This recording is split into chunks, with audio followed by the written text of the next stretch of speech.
तो 2020 में ये सवाल पूछा गया था कि उद्भिज परिषद का भैया आप क्या लिखिए, सारांश लिखिए। ठीक है।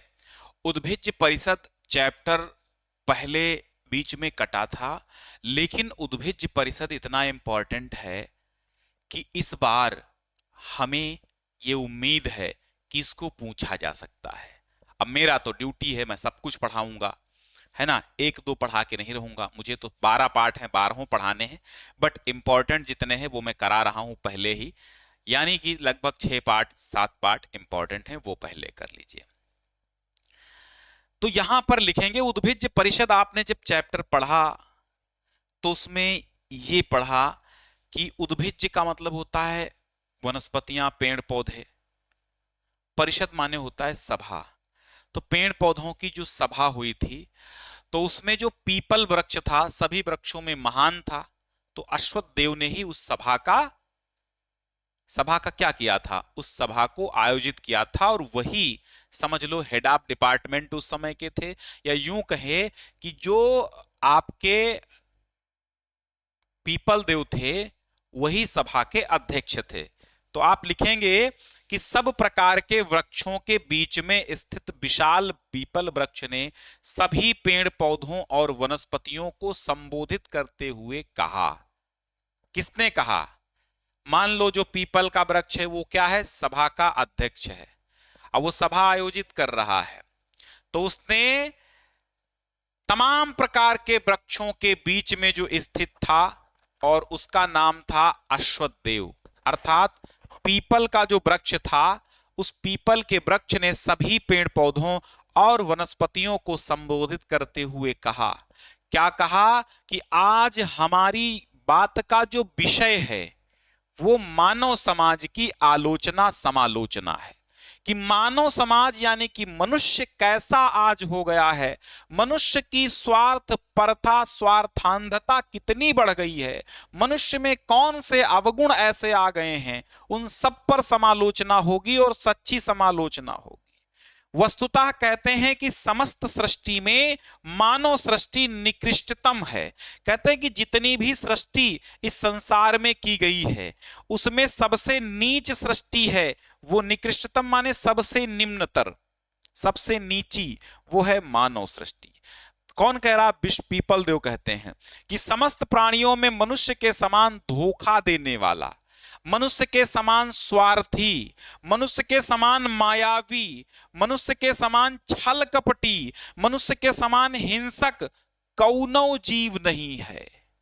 कहते हैं कि समस्त सृष्टि में सबसे निकृष्टतम सृष्टि अगर किसी की है तो वो मानव जाति की है, क्योंकि मानव जितना सबसे अधिक नीच, सबसे अधिक अधिक कपटी, सर्वाधिक स्वार्थी, सर्वाधिक मायावी, सर्वाधिक बड़ा ठग, जालसाजी करने वाला, बेईमान, जितनी पर्यायवाची दी जाए कम है। इससे हिंसक कोई जीव नहीं है। ये सिंह आदि हिंसक पशुओं से भी नीच है, क्योंकि वे तो केवल भूख मिटाने के लिए हिंसा करते हैं, लेकिन ये जो मनुष्य है ये एक बार पेट भर जाने के बाद कहता है और भरूंगा, और भरूंगा, और भरूंगा, भरता जाऊंगा, भरता जाऊंगा। पेट जब तक नहीं भरता है तो मनुष्य का पेट कभी भरता ही नहीं है, और वो हिंसा पर हिंसा, बुरे काम पर बुरा काम करता जाता है। हेडिंग डाल लेंगे, मानव की हिंसा वृत्ति। तो कहते हैं मनुष्य अपनी स्वार्थ के लिए, कौन कहता है? अश्वत्थ देव कहते हैं। अब आप चाहेंगे हेडिंग बनाना या ना बनाना तो ऐसे ही लिख देना, क्योंकि हमने हेडिंग्स इसलिए आपको दी हैं ताकि आपको स्टेप बाय स्टेप हेडिंग के माध्यम से चीजें याद रहेंगी। तो अश्वत्थ देव कहते हैं कि मनुष्य अपने स्वार्थ के लिए स्त्री, पत्नी, अपनी स्त्री, पुत्र, स्वामी, मित्र, सेवक, यहां तक कि अपने माँ बाप को, अपने स्वजनों को भी मार डालता है। पशु हिंसा तो वो मनोरंजन के लिए भी किया करता है, जानवरों की हत्या तो वो मनोरंजन के लिए किया करता है। ये लोभी मनुष्य स्वार्थ के साधन के लिए सत्य, धर्म, सन्मार्ग, सदाचार, शिष्टाचार, प्रेम सब कुछ त्याग देता है, और पापाचरण में लिप्त हो जाता है। पशु भी अपने नियमों के अनुसार आचरण करते हैं, लेकिन ये मानव तो उनसे भी गिरा हुआ है। अरे साथ ही ये तिनके से भी कमजोर प्राणी है। तिनके मिलकर आने वाली विपत्ति का सामना करते हैं, लेकिन ये विपत्ति की आशंका से ही अनेक दुष्कर्म कर डालता है, अनेकों दुष्कर्म कर डालता है। और इसके जीवन से शांति सुख लुप्त हो गया है। किसके? मानव के जीवन से। वास्तव में सृष्टि में इसका इससे निकृष्ट प्राणी, इस निकृष्ट प्राणी का निर्माण कर विधाता ने भी बुद्धिमानी नहीं की है। कौन कह रहा? पीपल देव कह रहे हैं कि भैया ब्रह्मा ने भी इसका निर्माण करके कोई बुद्धिमानी नहीं की है। इतना सप्रमाण विशद व्याख्यान देकर सभापति अश्वत्थ देव ने सभा विसर्जित कर दी।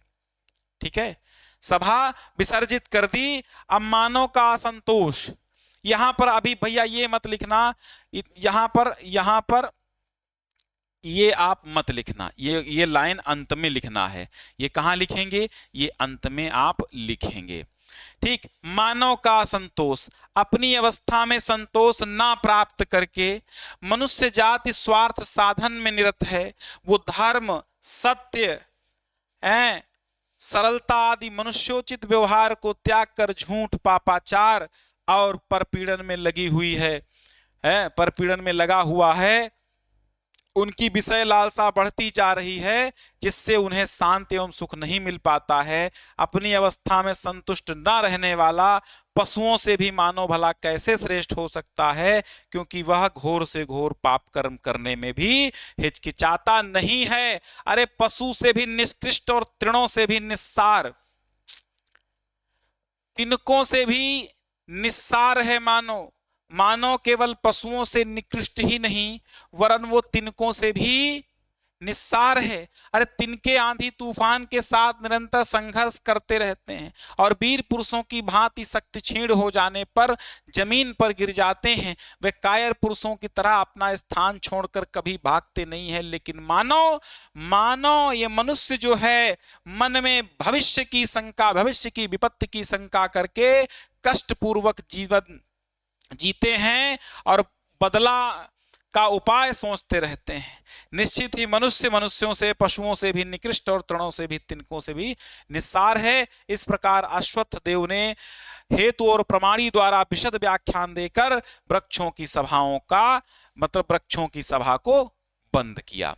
ठीक है, तो आप चाहें तो ये यहां तक भी लिख सकते हैं, बट थोड़ा सा बड़ा करने के लिए हमने ये हेडिंग्स मिला ली हैं। ठीक, यहां तक भी आप यहां से और यहां तक लिख दीजिए, लेकिन ये कम है, इसीलिए मैंने इतना लंबा कर दिया। तो आप चाहे ये हेडिंग ना, मानव की हिंसावृत्ति, मानव का असंतोष, मानव, 3 हेडिंग डालना।